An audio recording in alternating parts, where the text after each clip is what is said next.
I, 23 female, reunited with a high school ex, 25 male, after I achieved my bachelor's.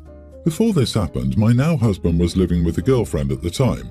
He admitted to having a lot of money troubles, which she covered a lot for.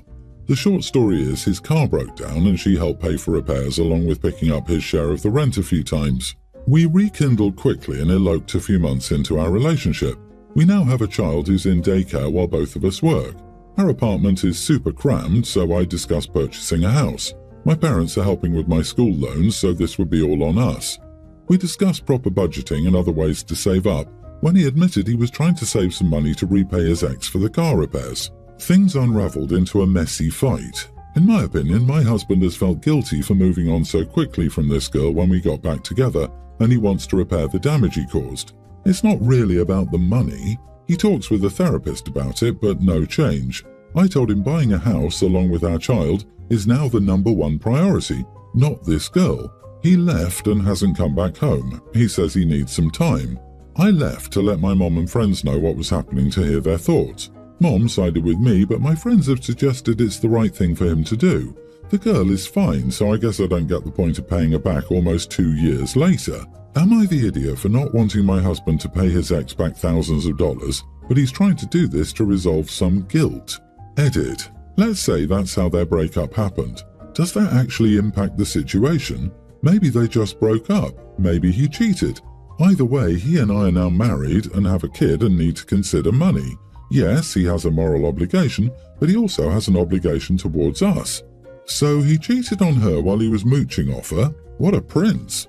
He owes her money, so he should pay her back.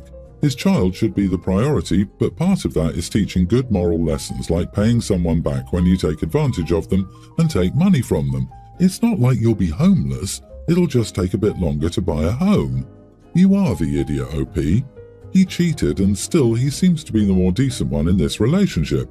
His going to a therapist suggests that he may be going through something.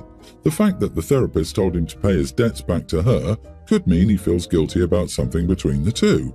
Also, if they rekindled after OP completed her bachelor's, things move really fast. She's 23 now, likely graduated at 21 at the earliest, assuming a 3-year degree, and they've had time to rekindle, elope and produce a child. Man, he did the poor girl dirty. I'm assuming the elopement was a shotgun wedding due to an unplanned pregnancy, and that the pregnancy was the cause of the breakup from the ex-girlfriend.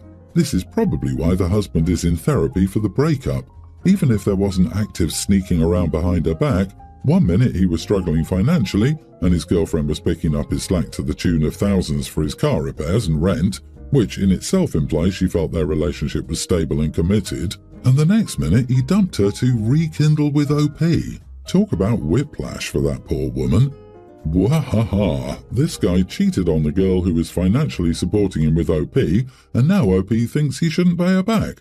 Oh, I'm sorry, he should pay her back when they're stable. Considering the amazing life choices you two make, I'm sure that financial stability will be coming very soon.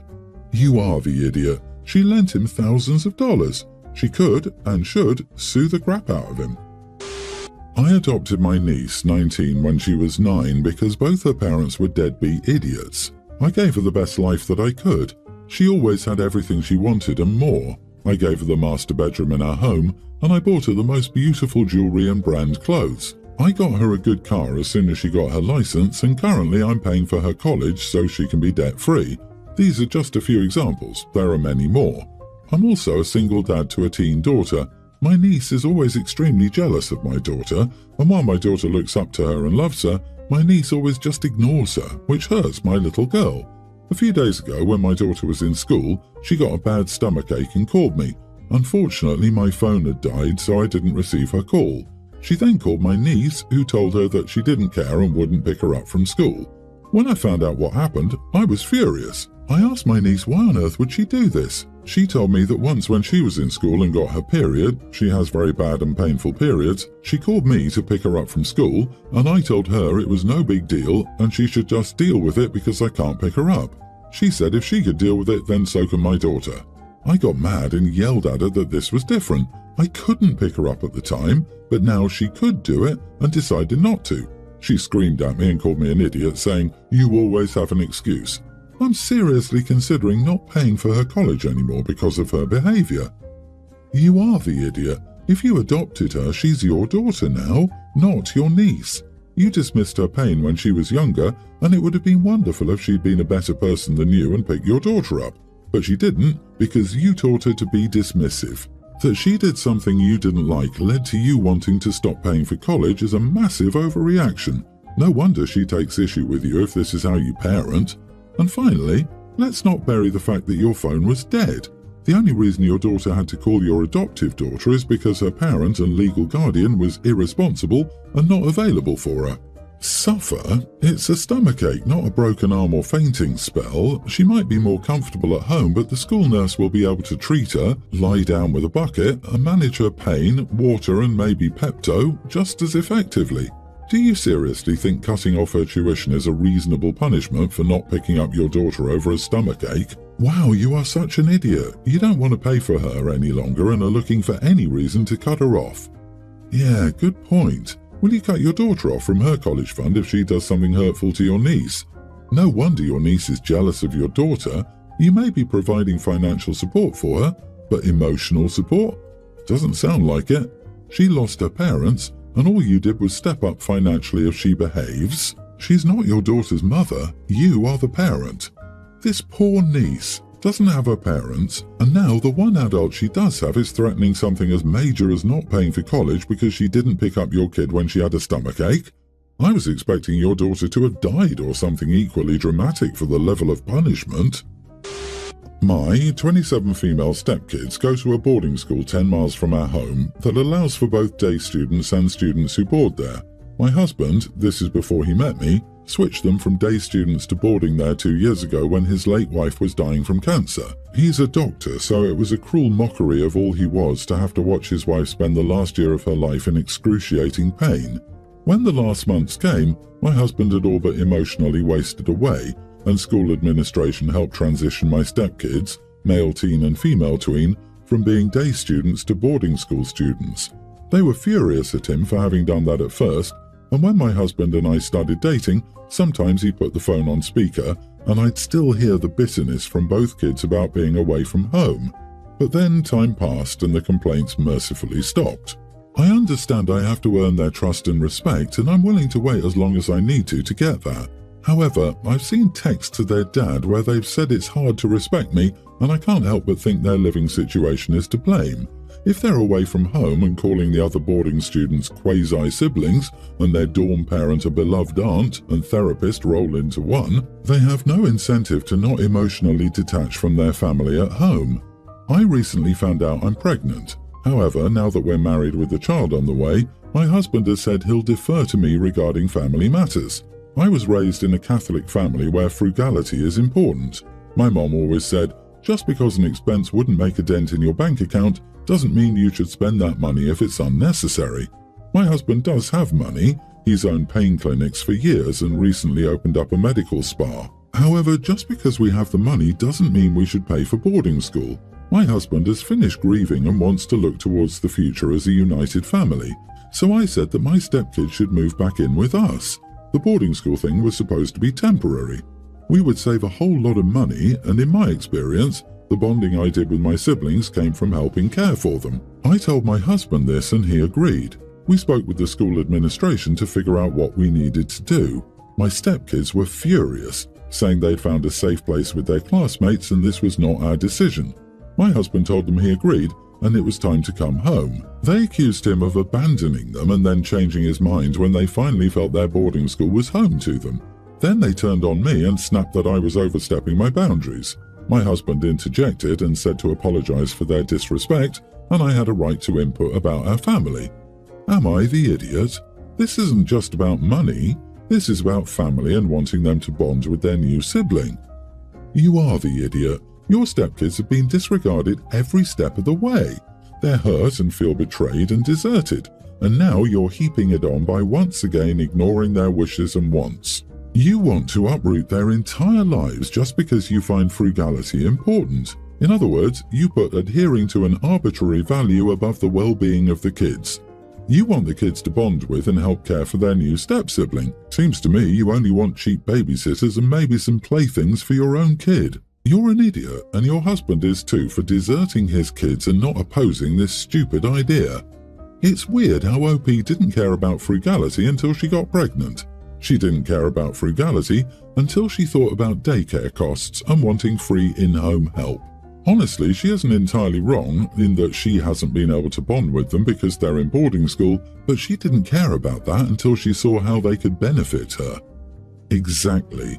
I doubt she's met with them while dating their dad, engaged or married to their dad. They've been at boarding school all year and every year since before their mom died. They didn't get to see their mom at all, probably didn't go to the funeral if there was one, let alone a memorial service, and were just left at the school. My hunch would be that OP was an employee in one of the clinics. OP's only 12 years older than the eldest child. It's telling that she didn't state her husband's age as well. Well, their scumbag father is an opioid dealer. Sorry, pain management doctor, so of course he's rolling in money. Oh wait, Miss Cruella de Gold Digger is frugal, so I'm sure the millions he's earned over the years pushing Oxy onto unsuspecting construction workers and car accident victims have absolutely nothing to do with why she's attracted to an idiot who abandoned his children at boarding school and left his cancer-stricken wife to die alone while he screwed around with good Catholic girls like her. You are the idiot, OP. You're a real piece of work. Those kids both are going to hate you even more. My stepdaughter, 20, is pregnant and due in January. My husband and I originally said we would buy the pushchair for her when she was a bit further along, as she's high risk and has had several losses, and we didn't want it to linger as a reminder if the pregnancy failed. She picked the pushchair she wanted, and we said we would order it for her this month. A couple of weeks ago I mentioned the pram to her, and she asked if her nan had spoken to us about it. I said no and asked what she meant. She then said she'd been shopping with her nan and had found another pram she wanted. This pram was almost precisely the same but was £500 more than the one she told us she wanted from us. I told her that we couldn't afford to spend that much on a pram, and she said that her nan and granddad were putting £100 and the nan on her father's side was putting £100 towards it, and she wanted us to pay the rest. I spoke to my husband following this conversation with her, and he said we couldn't afford it and said he thought we were buying it outright and not just contributing. We have now told her that we're not buying the pram for her, as we can't afford the amount she wants us to pay, and that the original plan was for us to buy the one she originally chose outright and not just contribute to it. Even with £200 towards it, we still can't afford it. She's now called us unreasonable and said we aren't being fair. Am I the idiot? Edit, for those who don't know the British pushchair and pram, they mean a stroller. The reason we won't give her the money towards it and we're going to buy it outright ourselves on our card is because she has a habit of spending money she's given on things not related to what she asks for or needs. She's previously been given money for food when she didn't have any and spent it on cigarettes and alcohol. Not the idiot. If you can't afford it, you can't afford it. Frankly, if she's 20 and isn't on solid financial ground in the first place, then an expensive pram probably shouldn't be a purchase at all. Give her the amount you plan to spend on the original pram, then she can decide how to combine that with the other contributions to choose something. She's 20 and has had several losses. Accidents happen, but multiple accidents by 20? Dang. The birds and the bees and that money don't grow on trees. You'll have bills to pay and a mouth to feed, and there's nothing in this world for free. Yeah, what the heck? If she's 20 and on shaky financial ground, she should not be trying for a baby. What the heck is wrong with people? I feel bad for your grandchild. No amount of assistance will save them from an incompetent mother. Yeah, she found another one that's 500 more. I had a very good quality one that lasted several kids and it was only 200 total. This woman is off her rocker. I agree with the others who suggest giving your stepdaughter the amount of money you were willing and able to pay for the original pram or purchase another needed baby item that costs about the same amount. I'm sorry that your stepdaughter seems like a very entitled brat, because that doesn't bode well for her entry into motherhood. My girlfriend is a real homebody and she doesn't really enjoy doing outdoor activities often. Every other week or so, I like to take the weekend to go camping on my own because there are some great views to see where we live. So I usually head out around Saturday morning and drive a few hours out to a campsite, spend the night camping, ride my dirt bike down some trails the next day, and return home around 5 or 6 the next day. So this weekend I was packing my bags to head out for Saturday, and my girlfriend asked me, "What do you even do out there?" I told her what I do, and she said, "That can't be all you do, that seems so boring. Don't you go to a restaurant or something?" I told her, "Nah, that's all I really do when I head out," and she didn't believe me, so she wanted to tag along with me on this weekend's trip. I told her that I didn't want her to come with me since I knew she wouldn't enjoy herself and be miserable, and also because I liked it because it lets me disconnect, and bringing people along with me kind of defeats the purpose. She got sad since she assumed that I was only doing it so I could spend time away from her, which isn't true, and she refuses to believe me now. You are the idiot. You go regularly. What's the harm in bringing her for one trip? If she doesn't like it, she'll leave you to it. If she does, well, you've just unlocked a cool new hobby for your partner, which you can share. You can still take alone trips if that's important to you, by agreeing when and where. But deciding for your girlfriend that she won't like it and stopping her from joining you is a bit of an idiot move. Let her figure that out for herself. Yeah, exactly. Like, at least try it out once with her if she's asking to come. Also, I wouldn't be surprised if the girlfriend thinks OP is cheating on her. He goes away every other weekend alone, and then when she asks to come, he comes up with a bunch of flimsy excuses as to why she can't. That would be triggering alarm bells for me. This, OP. Bring her. Let her see for herself. Make sure she has warm stuff to be comfortable and good shoes and things, a book she's been wanting to read, a crochet project, whatever, to occupy her time. It might be good to introduce her to the quiet and see what she thinks of it. So, no idiots here, but I think you could have tried a little harder to explain it.